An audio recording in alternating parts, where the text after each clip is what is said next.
degmada Xudur waxaa ka dhisan ururo bulsho oo la shaqeeya laamaha ammaanka waxay qayb lixaad leh ka qaataan sugidda amniga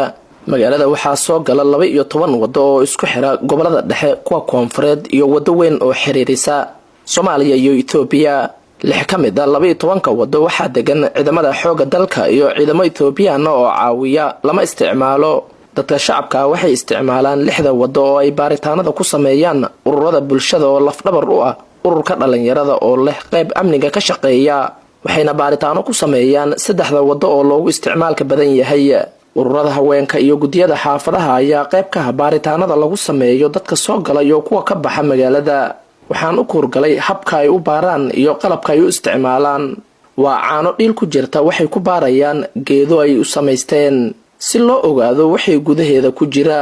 ururadan waxay shaqeeyaan 12 saac ee maalinimo xilliga habeenkii waxaa la wareega ciidamada qalabka sida ma jiraan wax soo gala oo ka baxa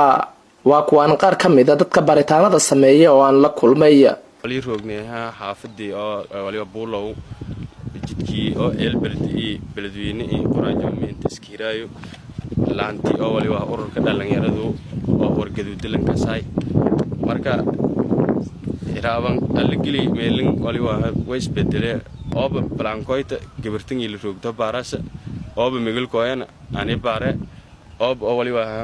sida bajaaj iyo mood saddex lugootay iyo balan oo kooyana walaga saar dhulka la hadijiye markii dhulka kooyan ku baada oo la baara dadka la baara mootada walaagi wada la fiiray markaas ku baadlay magaaladan si gudubaan may ba shaqada ta haafadan sheewas laanta koowad amari may ba kiyaala jid oo ku kooyow marna illa abal ku kooyow illa baydhow la zero maraw jidku suga may ba la kaaya marna shaqa eed adag waan muhiim ah subaga tufalay oo la ka baaraw subag wada suwali iyo malabka tufka la ka baaray kan may la ka baaray aanada oo dhayda yalla ka baaray aaga la giliye way ka walaaga tan saddex may waa aanada munyuga iyo garoorta oo marna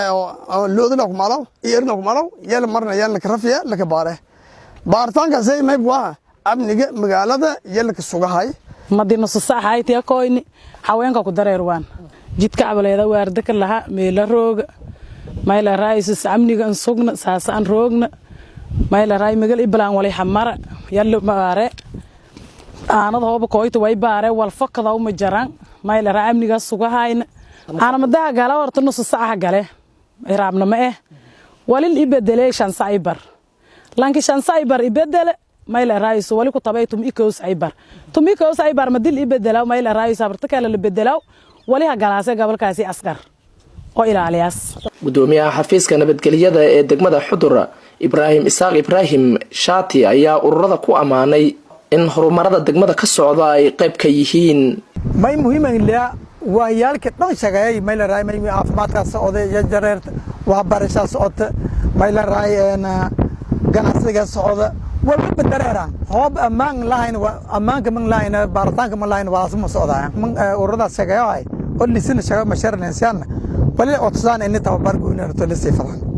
oo agoonti oo la dhiirigeli fadaan wali kala fadaan lamada galaba ku mogon baarista in la hela in foonaalan hala Maxamed Xasan Abdiraxmaan raadiyaha telefishanka qaranka magaalada Xudur.